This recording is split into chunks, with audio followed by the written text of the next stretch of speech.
I want to tell a story, okay? The year 1989, English class. We're stuck in the auditorium, right? Miss Siskovic. Okay, you even remember the teacher's name. I'm impressed. At the time, I was full-blown metalhead. Jean jacket, long mullet hairdo. Probably had an Anthrax or a Metallica shirt on. Yep. Some rock shirt, right? Yep, that was the thing. Big tennis shoes with the tongue sticking out. You know? Whatever. And I see this like 6'8" black kid. 6. But yeah. 6 what? Just 6. Okay, 6 foot. But you had the high top fade. So, oh, yeah. So you're probably 6'5". 6'8". Yeah, 6'8". And I'm like, he's listening to music. Because we had the Walkmans at the time. Yes. And I'm like, I bet he's listening to Belle Biv DeVoe or Public Enemy or... Which was all good. And, right? yeah, we did listen to. I didn't listen to it. But I knew about it because you couldn't miss it back then. And so I'm like, let me ask him what he's listening to. And so I knew who you were because you can't miss a 6-foot black guy with big glasses and a high top fade. Yeah, looking like Urkel. Yep. Right. And I was like, I knew who you were, but we weren't friends. We just had the same class. Yeah. We're stuck in an auditorium. And I said, Ken, what are you listening to? And what did you say? I'm listening to Living Color. That's right, Vivid. And at the time, Ken had the Living Color Vivid tape. And I think I reached into the inside pocket of my jean jacket and I pulled out my Living Color Vivid tape. And we shared a moment. And 30 plus years later, here we are. Here we are. That's right. And so this album is definitely near and dear to our hearts. There is a connection between Ken and I because of this album, in that I had to question my stereotypes. I automatically thought you were listening to hip hop or rap because you were black. Yeah. Simple as that. But Living Color does that to you, right? They make you question your stereotypes. Yes, they make you question, exactly, your stereotypes and your biases. That's it. And so for me, as this like Midwestern military brat white kid, right? I grew up around, all different races, nationalities, military bases, It wasn't a big thing for me. However, I still had my stereotypes. Well, this is a big, tall black kid in a bright jacket, and a high top fade. Yeah, dressed like he's listening to hip hop. Yeah, I thought, man, Kid and Play for sure, right? No, man, you were listening to some hard rock music, and you challenged those stereotypes, and you made me completely rethink what it meant to be a rock and roll fan. You really did, and to have that kind of impact on somebody. I think an album like Vivid, we need to go back and revisit and say, how is this album able to do something like that? Yes. And it's funny you say that about questioning our stereotypes or biases, but how this album kicked doors in and redefined the image that we had. So at that time, right, 1989, I'm a musician, I play guitar. Well, I wasn't always a guitarist. So back then, that's when I received my first guitar. So I'm learning how to play guitar. I love guitar, I'm a guitar head. Love rock because that's what guitarists do. And when I first heard of Living Color and the first song, and we'll get into it, that completely blew my mind because I had not seen guitarists doing what I want to do that looked like me. And that's really, I think, what gets to the bottom of it. Because before this, it's Jimi Hendrix. Yep. That's it, right? He's the only one who you would hear on like classic rock radio. Yeah, and outside of blues, Hendrix, Isley Brothers, and there were a few, but nothing as so big and blatantly mainstream that it's played on the radio everywhere. Right, and like Phil Lynott from Thin Lizzy, the bass player, bassist, singer, but he was Irish. Yeah. Or was he Irish? Yeah, he's Irish. Yeah, so he kind of like was in a completely different field from anyone else. Yeah. Here are 4 black guys from New York City, right? Yep. Okay, who just come in, spandex, bright colors, right? Long braids. Yep. Yes. Everything that's not necessarily anti, but they established themselves. They weren't trying to follow anyone else's trends necessarily. Because they didn't look like the hair metal bands like Poison That or Bon were out at the Jovi. time, yep. And they didn't look like the metal bands that were either in all black or, blue jeans and T-shirts. Yeah, which we were listening to. Right. Yeah. So they just come out and you're like, they are without a doubt a black band. Yes. But they rock just as hard as any other rock band that came out at the time. Yes. And they maintained their identity. Absolutely. At no point in this band, in this album, because we're going to touch on it, at no point do you forget who they are. You're right. And so let's jump right into the album. Let's do it. Song 1. I don't want to do side 1, side 2 on this. I mean, we could because we used to listen to the cassette. Yeah. But we're also moving into the time where CDs are more prevalent. We were saving up that $20 for that CD. Right. Well, for kids like us, we had to buy the cassette. We couldn't afford the CD, right? Yeah. So for kids like us, we couldn't afford the CD. However, there's a ton of people who were able to buy the CD. Yeah. So if they're listening and they had it, they probably don't know side 1 and side 2 if they had the CD. This is true. So we'll just go right down the row, okay? So song 1, by far, Living Colour's most popular song. It's basically their anthem, The Cult of Personality. Oh my God. The first time I heard this. So in my years on life as a musician, there are few songs that will make me stop in my tracks. That when I hear that, I stop and I'm, oh my God, what is that? First time I heard this song, which saw the video. Because again, Yes. late 80s, MTV All existed over. back then. Excuse me. So this video starts. I hadn't heard of this group, and I hear that riff. I see it in my head. I'm air guitaring it right now. And I'm like, what? And then he plays the riff again. And then Will comes in with the triplets on the drums, triplet, triplet, and then boom, the whole band hits. And you get this groove going.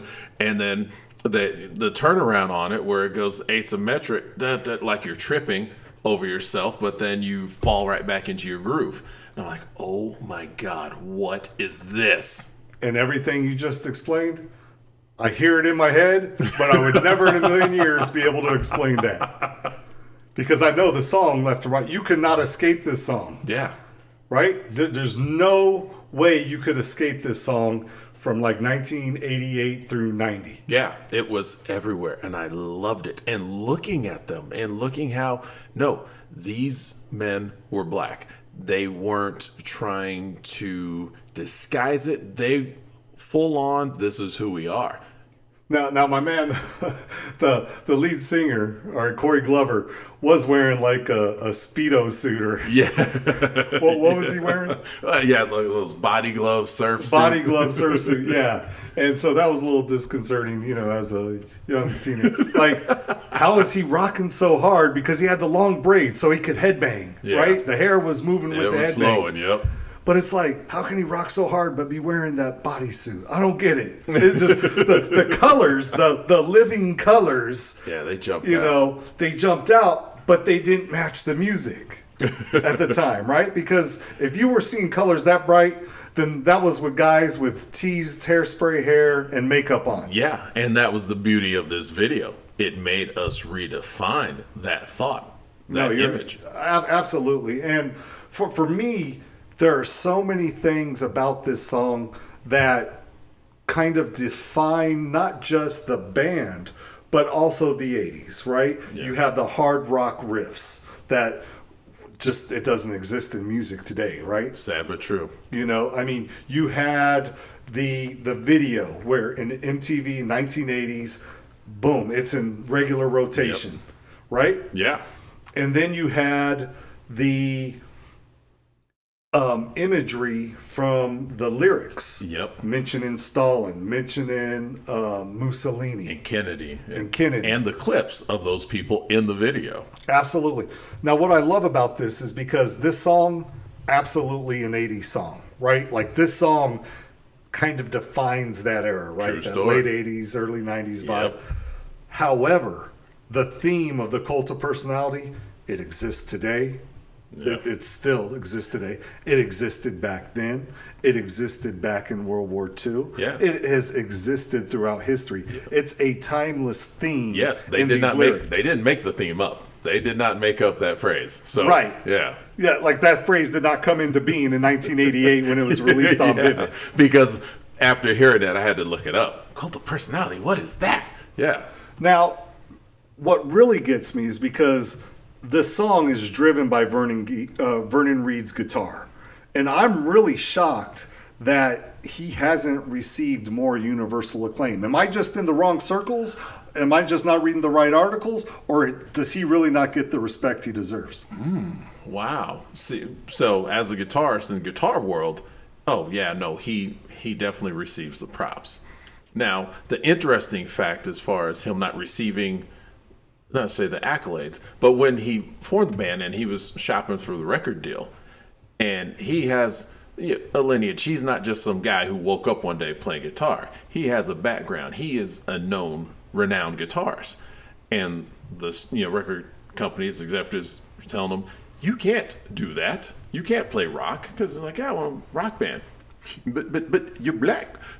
And so he says, okay, noted. Forms the Black Rock Coalition. Boom, this album, and here we are. Just shows the world that, yeah, I can do it.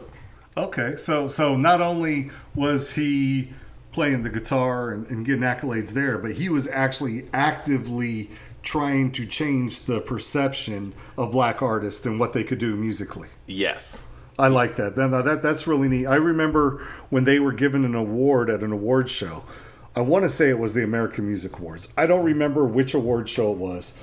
And they were presenting the award, and they're like, why isn't this award named the Jimmy? Like, why wasn't the statue they were handing out a statue of Jimi Hendrix? Yeah. And like, he challenged like basically the whole award, what are they called? The commission, whatever. Yeah. Like saying, look, like black artists basically created rock and roll, created this art form. Yep. Why isn't the statue that you're handing out named after a black artist? Yeah. And obviously, he wanted Jimi Hendrix to be the statue. Yeah, but no, he made a point, and it could have been any founding artist other than Hendrix. Of course, I'm partial to James Marshall myself. Right. I do have to say about this song, the guitar solo. That's another thing that grabbed me because it is straight reckless abandon. It's like someone just kicking in a door and just slapping everyone in the room. It's just a frenzy. And then towards the end, he brings it together and lays down this groove and goes back into the song. Right. And we already mentioned like the lyrics and how the lyrics are timeless, very political, right? Yes. Political without making a specific political statement. Yes, political but not dated. Yes. Right. Like we're going to talk about songs that make specific targeted political statements on this album. On this album, definitely. But this is more of a general view of this idea of the cult of personality, right? Yeah. But heavy lyrics. Yes. Like lyrics that, when I'm 14, 15, I'm like, whoa. Wow. You hit it on the head right there, because when you're a teenager and music is life, and you are, especially back then, when we had the liner notes and they had the lyrics in it, and we're reading this, and his language that he's using, this is pretty profound. We weren't reading things like that at the time. Right. And so, without a doubt, this, if you never heard of Living Color Again, except for one thing, this would be their legacy. Yep. This is it. And I think that's a nice way to sum this song up. This is Living Color's pop culture legacy, correct? Yes, you are correct. Okay. Well, let's go to song number 2. Yes. Okay. And this song is not deep and profound. It's just a love song, man. But it's one of the catchiest pop songs that they could have written on this whole album, right? Yeah. Like this is pure power pop right here. And this is perfect placement because if you think about it, each time we do these shows and we talk about albums, what's the thing we talk about? It's the opening song, about having a strong opener. And they did. And after something as strong as Cult of Personality, the only logical direction that you can go and not lose the people is to a pure pop song such as I Want to Know. And I Want to Know. And that's song number 2 on the album, I Want to Know. And what you're saying, like not losing the people, you don't want to appear to be too preachy. Like you can't put political song number 1, 2, 3, and 4 back to back to back. Correct. You need to space it. It has to breathe. They did a great job on this album of spacing it. They totally did. Now, musically, what do you think? Because, like I said, man, this is just pure power pop, right? Starting off with the cool guitar riff and hey, kids. Yep. Let's go. And then just setting it up. Nothing crazy. But I love the fact that they've adhered to the classic power pop formula, showing that, hey, we grew up listening to power pop music just like everyone else. It has influenced us, and it has seeped into our psyche because we're in America. This is the way it is. Right. And there are some, I don't want to call them 80s tricks, but maybe 80 formula sounds on this song, right? Where you can tell, hey, this is a song from the 80s. Yeah. You know, this could have easily been like a Cinderella or a Bon Jovi one song. Of the other, one of those hair bands from the 80s could have pulled this off. But re-listening, initially I'm thinking this song does not hold up. But the more I listened to this album preparing for the show, it was like I was 15 again singing the song all over because it's so catchy. Yeah. And I think I enjoy it more the more I listen to it. I could buy that.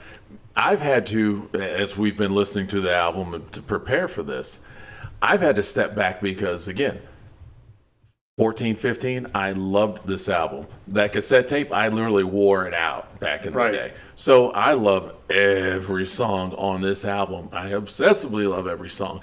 And after you had mentioned during our initial listens to it about, I don't like this song.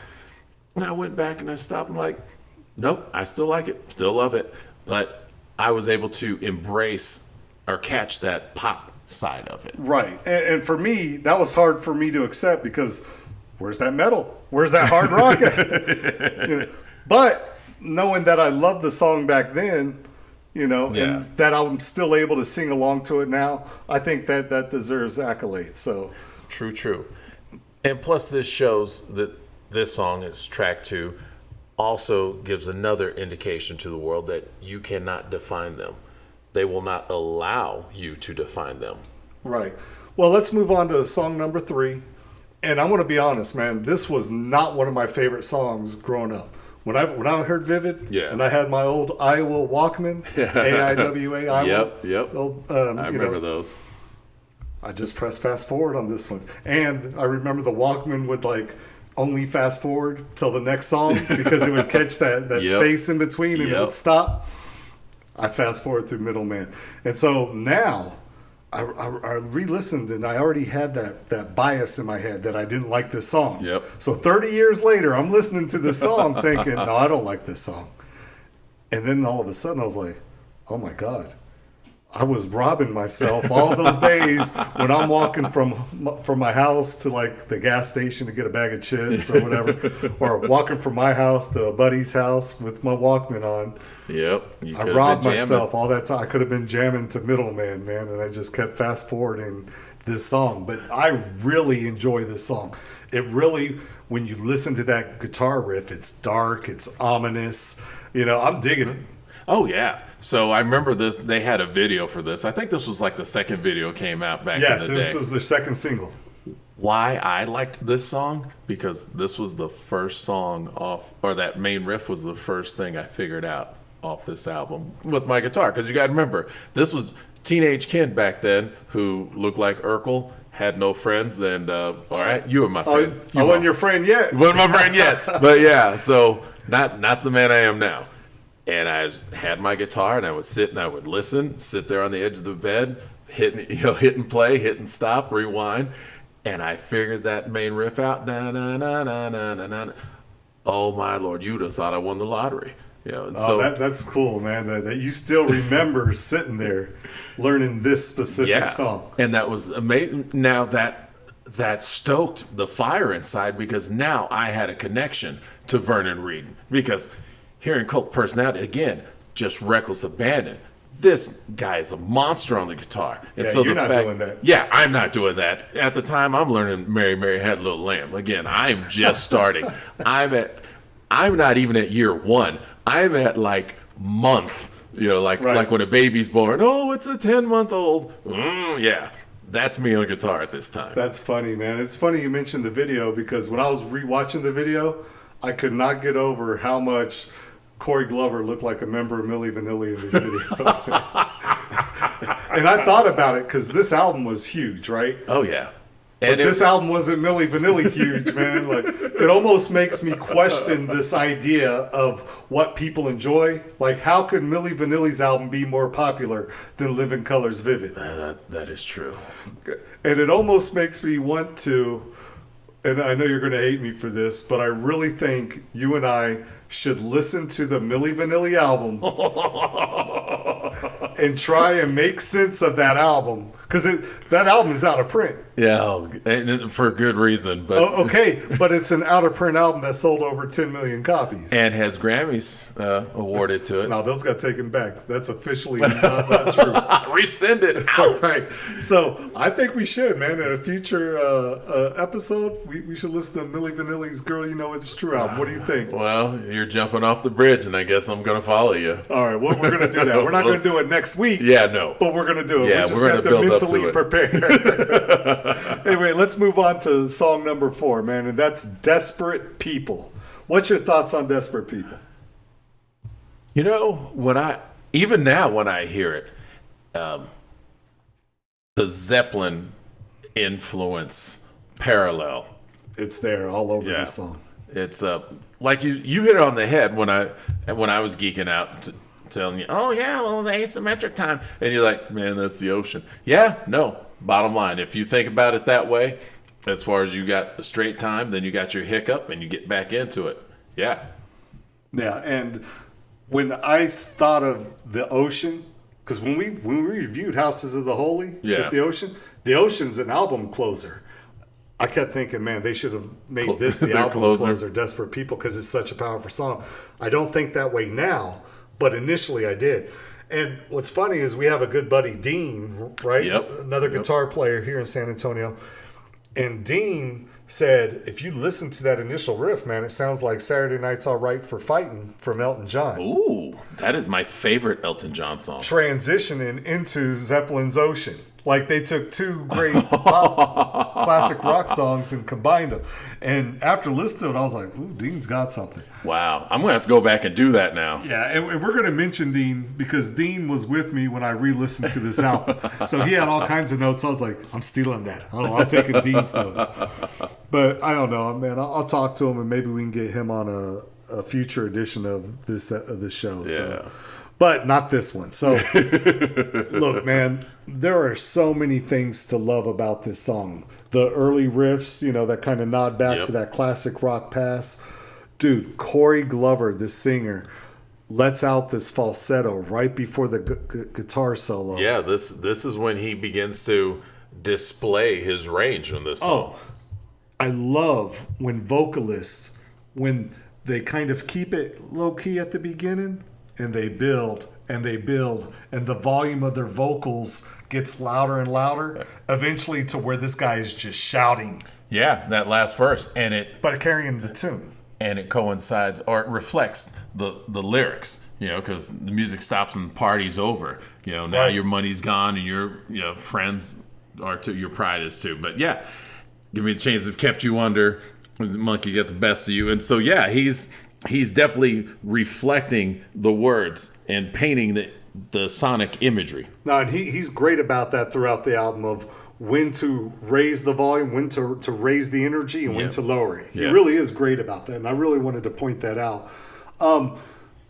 Initially, when listening to this, I thought there was like a hair metal vibe, but then the more I listened to it, I'm like, no, I love this too much. Yeah, there's nothing hair metal about it's more that it's that more of that classic rock tribute. Yeah. Right? Would you agree with that? I would totally agree with that. Yeah, and another song now this one I did not fast forward when I was listening to it on my Walkman, but I never fell in love with it. Whereas I'm more in love with it now as an adult than I was as a kid. I was in love with the lyrics to Desperate People back in the day. Okay, that makes sense. And dude, really great lyrics on this album. Wordsmith. Right? Yeah. I don't know if they're Chrissy Hine lyrics. No. But as each member of this band they definitely bring their A game of what they bring. What's funny is that all four members had a hand in writing this, but they also all four had a hand in writing Cult of Personality. Yep. So all four are collecting them checks, man. And that's beautiful. I love it when artists get paid. That's right. So let's move on. Song number 5. This is the last song on side 1. Yes, it is. Okay. Yes. My personal favorite, Open Letter to a Landlord. Dude, this is like one of those videos that they had showing, the poor people, showing the streets of New York, where I'm like, oh, wow. It was this combined with Anthrax's Who Cares Wins video showing like the homeless video. Yeah. Forgot about that. Where it's like, oh, my God, I'm growing up, and now I have this social consciousness coming. And it's coming into my music, and I'm appreciating it instead of saying, that's boring, let me just rock out. Yeah. It made it acceptable to have a social conscience in our music. Yeah. Well, it's and we didn't just see it here, right? We saw it all over like rap videos. We mentioned Public Enemy before. Yeah. Public, and we're going to mention them again. They were doing it in their videos. We were seeing it throughout MTV videos at the time. It wasn't just like big-breasted women and guys with big hair. Yeah. Which for a while that's really what it was. That was pretty much everything that was there. Yeah. And the interesting thing, as you bring that up, and I think back to it, this is where our elders at the time and our teachers, who were products of the 60s, so they were identifying with us as far as, okay, so this is not necessarily our protest song, but this is our socially conscious song about what is going on in the world. And okay, yeah, and to where as kids, like with our kids, when they have or discover music that seems groundbreaking to them, as you get older, you realize there's nothing new under the sun. Right. And so you're able to say, okay, that's good. That's nice. Well, this is my version of that when I was your age. Right. And they're like, Marvin Gaye already wrote What's Going On or Mercy Me, The Ecology. Right? Yeah. Yep. And they're like, oh, that's nice. Go along with your guy in his bodysuit. Yeah. Go away. But seriously, musically, I just love the way this song feels. It hits you right there in the heartstrings. Oh, yeah. And with the intro with Corey opening up, singing those lines like that. Yep. Oh, my God. It grabs you. It grabs you. Well, here's the way I like to describe it, is that there are a lot of great white singers. Yep. Daryl Hall, right? The Righteous Brothers, whoever. That can sound like black men, right? Maybe some Joe Cocker songs. Yeah. But there's just a certain soul in his voice where no matter how hard this guy rocks, if he wants to, he can break out that soul sound where there is no doubt in your mind what he grew up listening to in his household, that this is a black man singing this song that's about to rock. Yeah. Yeah. That is him again. Unapologetic. This is who he is, and this is what he does. Right. So, Ken, where in the pantheon of socially conscious songs would you put this? Would you put it near the top, right there in the middle? Does it just have a special place in your heart so you can't kind of objectively look at it? What do you think? Yeah, I don't think I could objectively look at it, but it definitely has a place at the top. Okay, and that's fair. And especially in this day and age, because when I hear this now, in 21st century, gentrification is what runs through my head. No, you're absolutely right. It's basically saying we're going to take away anything that made your neighborhood special, unique, that made it yours, and we're going to turn it into a commercial zone. Yeah. No, you're absolutely right. And the message still resonates. It doesn't change, right? It just, the neighborhoods change. But the message is the same. That's right. Okay, so let's skip to side 2. We'll flip it over. Or, in the Walkman, you'd have to flip over the tape, put it in there. Unless you had one of those fancy Walkmans where it would do it on its own. Which no one at our school had that. Maybe that one kid whose parents didn't realize that, hey, wait a minute. Well, I thought this was supposed to be the nice side of town. Yeah. Oops. Yeah. Anyway, and so the first song on side 2, it opens up with Funny Vibe. This song spoke to me because, okay, again, late 80s, I'm over 6 feet tall, high top fade. I, back then, as today, and what law enforcement says fits the description. Now, as I walk around, and it's interesting because I'm older now. Yeah. I don't get the funny vibe as much when I walk into an elevator or walk into a room when I'm out in public, because I still fit the description, but not like when you're young. Because when you're young, you're plugged into society and trends and fashion. So you truly do look however people want to perceive it. So when I heard this song, it spoke directly to me. Well, man, the lyrics. No, I'm not going to hurt you. No, I'm not going to harm you.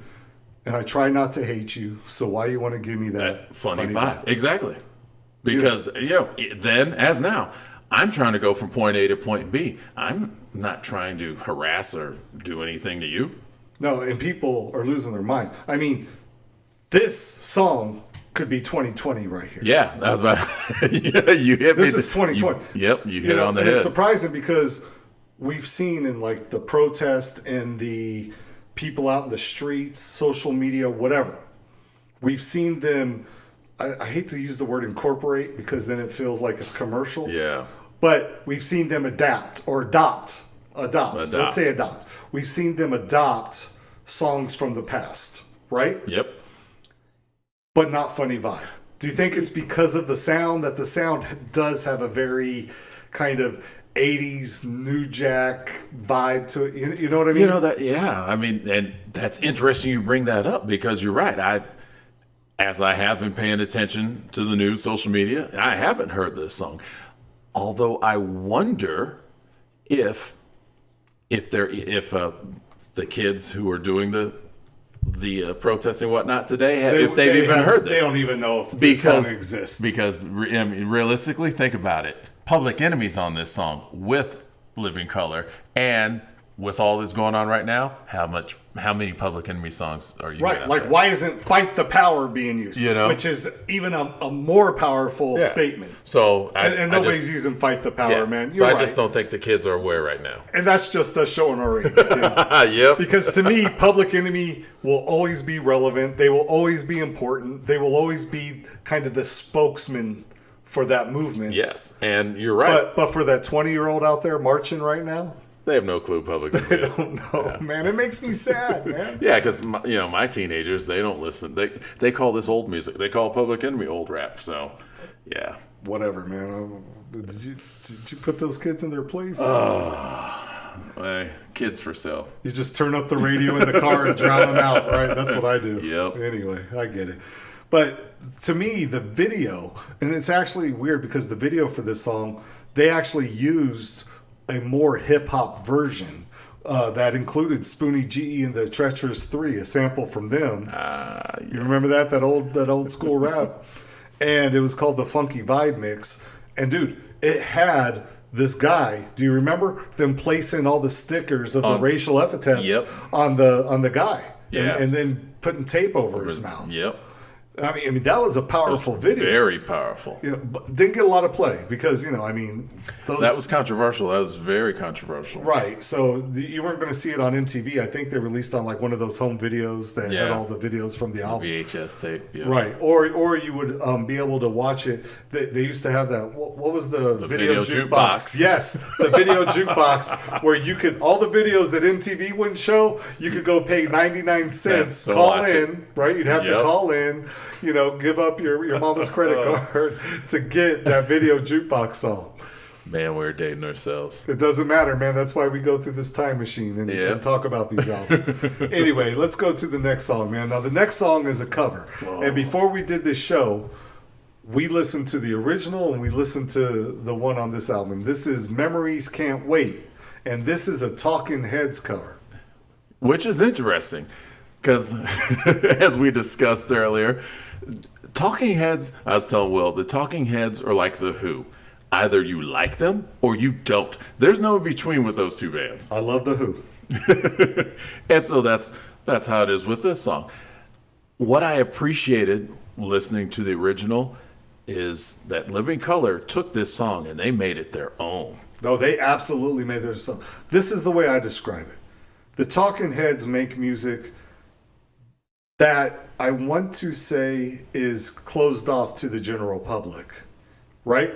Yeah, I'll give you It's that. very exclusive to a certain subset of people who appreciate those sounds that were emanating from their instruments. Where that's their band, yeah. And that's the nicest way that I could possibly say I could not stand it. Okay. I tried, man. I love Psycho Killer. I love Once in a Lifetime. I love Burning Down the House.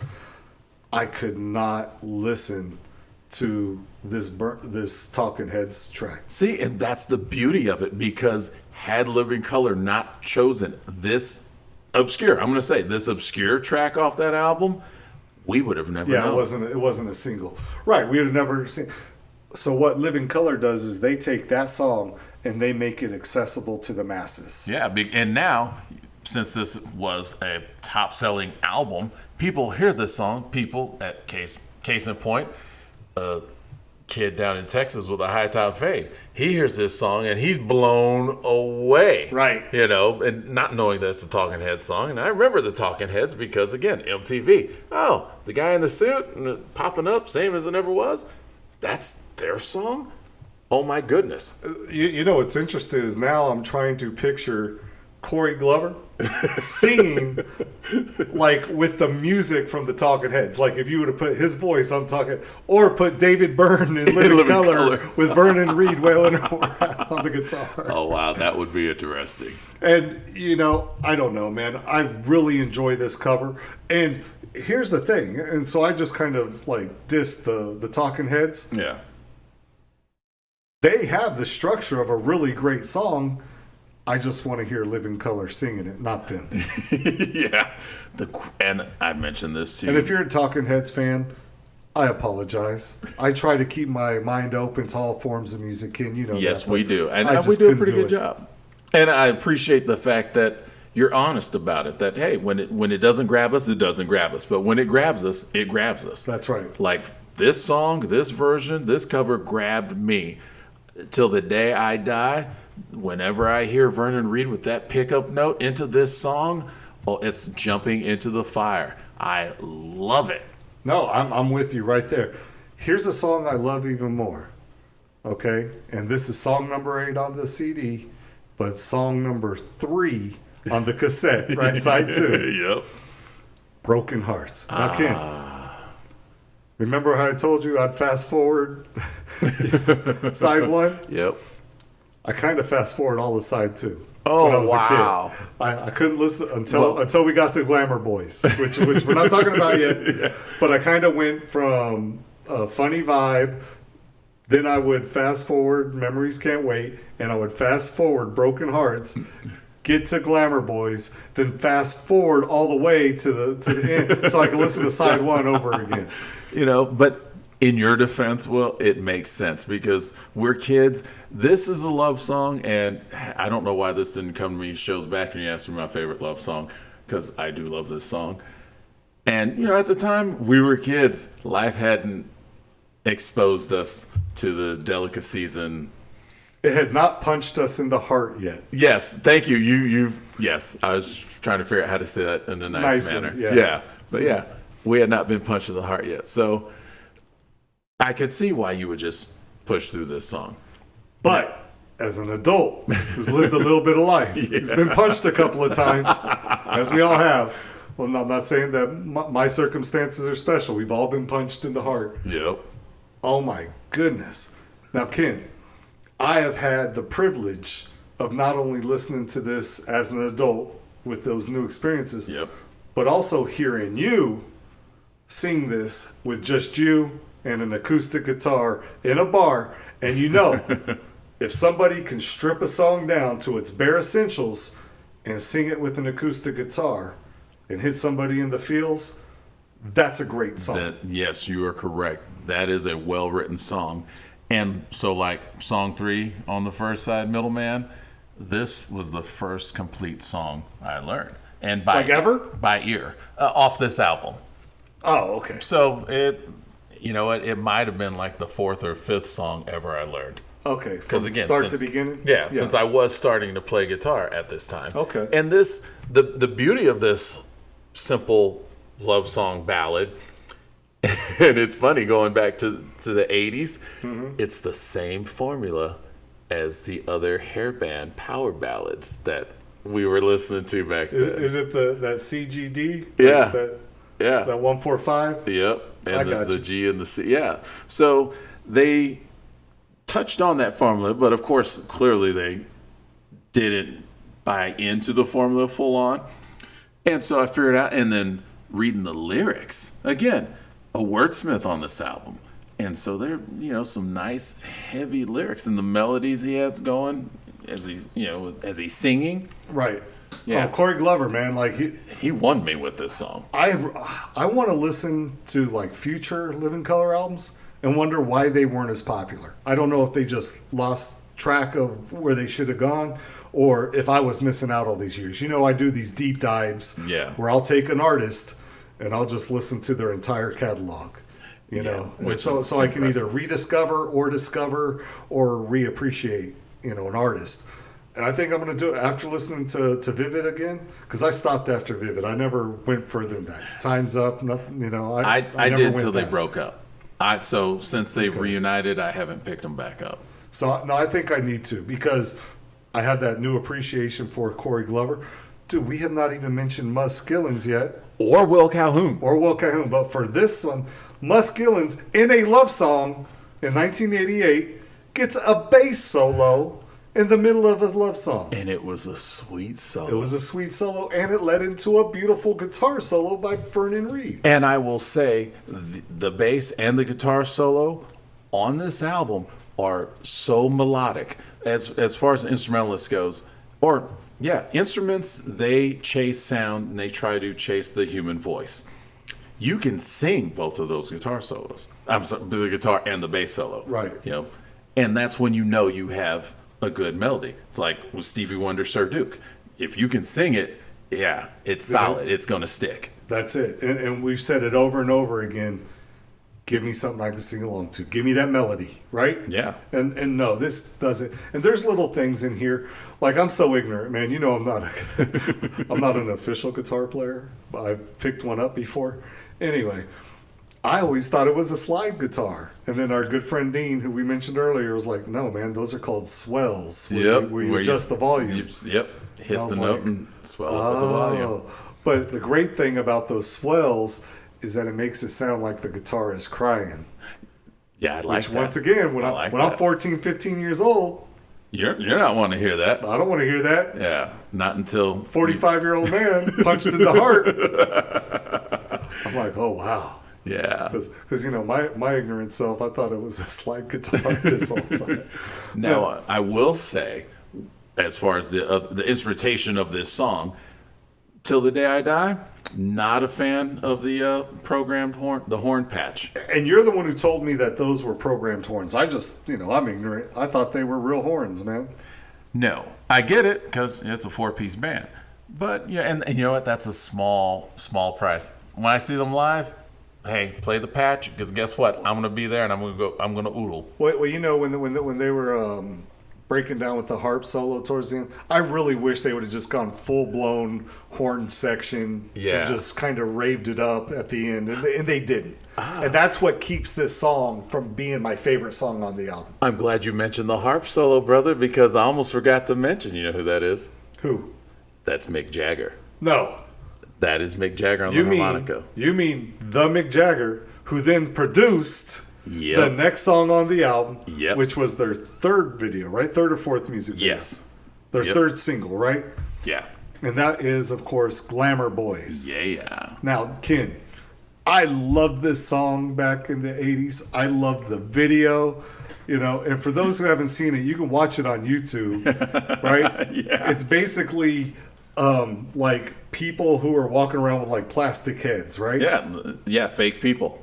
Fake people, right? Exactly. And the artwork was just like buildings drawn or stores drawn on like big backgrounds, canvases, but on canvases. And so, to me, I just love the video. It just kind of captured that late '80s feel, and the song is so upbeat. Even though there's that little message like, "Hey, I'm not fake. I'm not part of the jet set." Yeah. Right? There's a message to the song. Yeah. It's so fun. It feels like a party song. Yep. And you can't go wrong with a Caribbean-based song. Right. Well, you can. You can, but you're gonna get the vibe. That's why it's as popular as it is. And that's why Muzz on the bass is the driving force in this song. Doom, da-doo-doom, da-doo-doom-doom. Yeah, I'm going to stop saying. I didn't want you to stop. I just wanted you to keep doing your little mouth bass there. But dude, he is killing it in this song. He is driving the beat in all of the verses.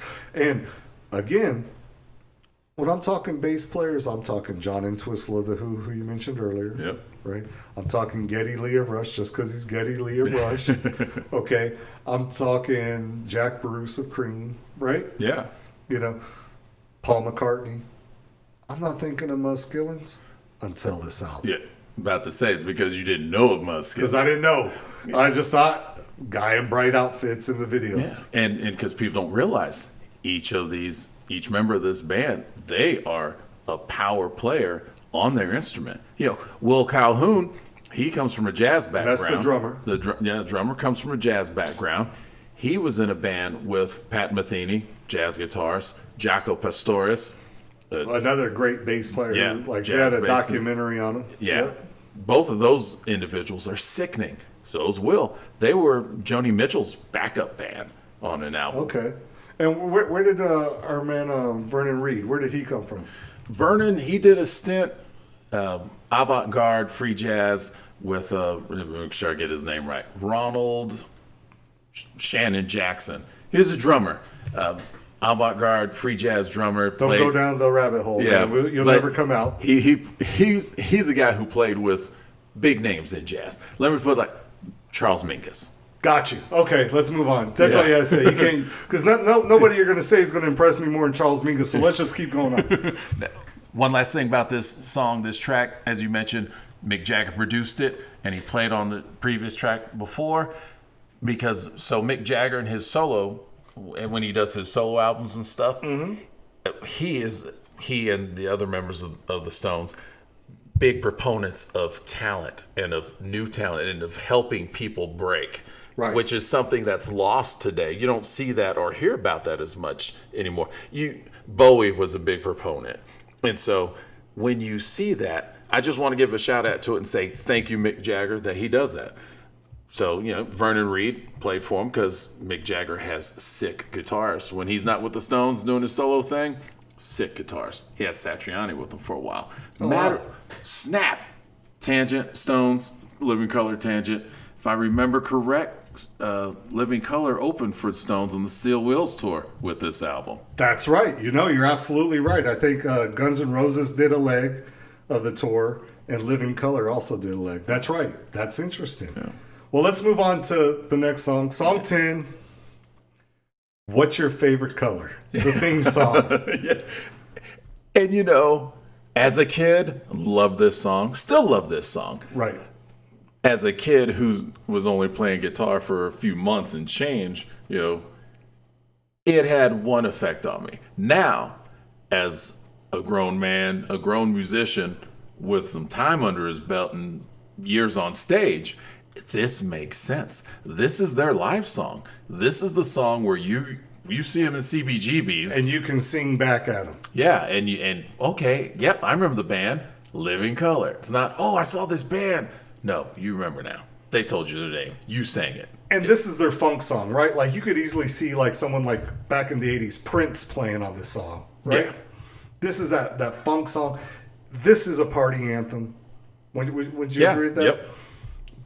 But to me, by far, my favorite part of this whole song is Corey screaming right at the beginning, "What's your favorite color, baby?" And he's screaming it, just howling. Then Vernon comes in with that gratuitous guitar solo introduction. This is a rock and roll guitar introduction, and I love it. They take their influences, so you have the funk R&B, you have the straight Nile Rodgers, I have the groove in the pocket, and then you have their rock and roll just kicking doors open influence, and boom, all in the same song.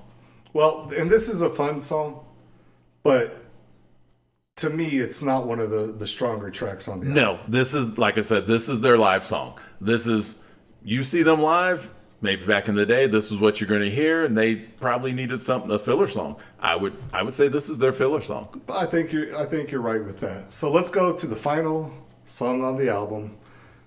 And Ken, I never thought much of this song. I told you.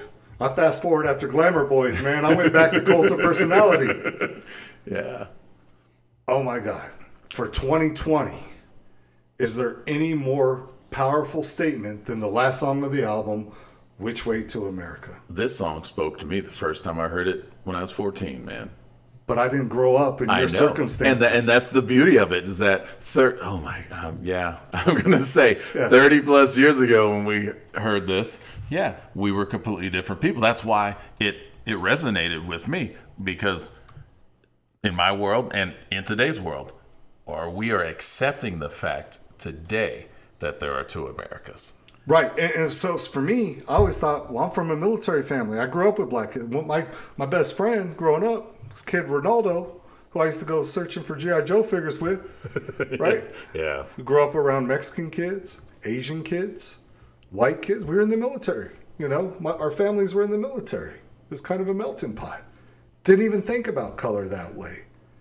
You know? Yeah. So I understood as I learned about history and, you know, all of the obstacles, slavery, civil rights, Jim Crow, right? I learned those things along the way.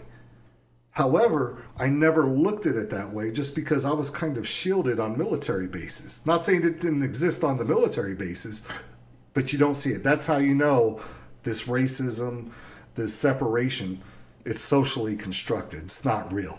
Yeah, you are correct about that. You know, hit that on the head. Because in a military base, you're going to see a lot less of it than, say, if you're in the inner city, right, where the neighborhoods have been segregated and divided by years and years and generations. Yeah, I definitely agree with that. Now, we just talked about Muskellins as a bassist, and we went off on that tangent on, like, you know, who these guys play with. Dude, he's doing it again on this song. Right? Yep. I mean, he is just killing that bass line on this. And then Vernon Reid may be your MVP because you're a guitarist, and he's one of your biggest inspirations. Muskellins is my MVP for this album, man. You know, just for my own wants and needs of what I would need from music. Yeah. Is going Muskellins, Corey Glover, then Vernon Reid. Sorry, Calhoun. Hey, nothing wrong with that. Nothing wrong with that. But let me bring us back to the topic of white America and black America. Because it's wild that when you listen to this, at first he's singing, right? Yeah. Which Way to America? He's singing the song. And then all of a sudden they're chanting. Do the chant. Yeah. Where's my picket fence, my long cold glass of lemonade? Where's my stereo, my VCR, my TV show? That's a chant. Yeah. That's a chant. Yeah. By the end of the song, he's screaming. He is basically going through the stages of protest or the stages of thought of what it means to be black in America. Do you disagree with that? And amplifying, and it builds, and it builds, and yeah. And doing it through music. Yes. When I was a kid, hearing this song, and being the last song on this album, boom, I see these four guys. They look like me. They are rocking out. They're doing everything that, as a kid who just picked up guitar, dreams of doing. And then the last song, they're talking to me. They're talking about the world that I live in, even though I'm watching them. I could never live in. Yeah, and even though I'm watching them on MTV, on regular rotation, and hearing them on regular rock stations all around town, they're talking to me about the world that I live in. I was fast forwarding it on my Walkman, man. You know, and that's my bad, right? That's where I have to grow. That's where we were 30 plus years ago. Right. As a teenager, man, I didn't want to hear that. It's like with the love song. It wasn't in your world. But now I'm bitter that throughout all these protests and the way society's forming right now, why isn't this song on those protest videos? Why isn't it just pounding in the streets on the speakers? Yeah, because again, the kids because they're saying the same message 30 years ago. Loud and clear. Yep, they did not. It's the same message. Oh, man. And I'm going to tell you, man, initially, because I always think, how do you start an album? They started with their big hit, Cult of Personality. How do you end an album? Why didn't they end with The Ocean, right? Middleman. Yep. You know, but no, they didn't. They ended with this. Initially, I thought, musically, they should have ended with another song. But message-wise, you can't end with any other song than this one. They made the right choice. This was the right choice. And the last soundbite in this song, and another prominent member of the community than the gunshot. Wow. Yeah, you're right. Yeah. No, I mean, this is how you end an album. Man, and such a powerful message. And they did it throughout the album with the little commercial interludes and the sound bites. Just such a great...